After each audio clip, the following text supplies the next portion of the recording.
ملالہ کی کتاب آئی ہیں ملالہ قابل نفرت کیوں؟ ناظرین، ہم مسلمانان عالم کا یہ عقیدہ ہے کہ آپ صلی اللہ علیہ وآلہ وسلم وجہ کائنات ہیں۔ ارشاد باری تعالیٰ ہے کہ بے شک اللہ اور اس کے فرشتے درود بھیجتے ہیں نبی کریم صلی اللہ علیہ وآلہ وسلم پر۔ اے ایمان والو، تم بھی آن حضرت صلی اللہ علیہ وآلہ وسلم پر درود و سلام بھیجا کرو۔ اس طرح حدیث مبارک ہے کہ تم جہاں بھی ہو مجھ پر درود پڑھو کہ تمہارا درود مجھ تک پہنچتا ہے۔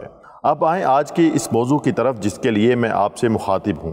ناظرین، 628 میں ہونے والے تاریخی صلح حدیبیہ کے دستاویز پر اہل قریش کے نمائندے سہیل بن عمر نے محمد صلی اللہ علیہ وآلہ وسلم کے نام مبارک کے ساتھ رسول اللہ صلی اللہ علیہ وآلہ وسلم لکھنے سے انکار کر دیا تھا۔ بالکل اسی طرح ملالہ نامی اس عورت نے اکتوبر 2013 میں 1385 سال بعد وہی حرکت کی ہے، اور پوری کتاب میں کہیں بھی آپ صلی اللہ علیہ وآلہ وسلم کے نام کے ساتھ صلی اللہ علیہ وآلہ وسلم نہیں لکھا۔ 628 میں سہیل بن عمر نے یہی حرکت کر کے یہود و نصارہ اور بت پرستوں کو خوش کیا تھا، اور آج پھر وہی حرکت ملالہ یوسف زئی نے شیطان کے ان نمائندوں کو خوش کرنے کے لیے کی ہے اور عالم اسلام کے زخموں کو پھر سے تازہ کیا ہے۔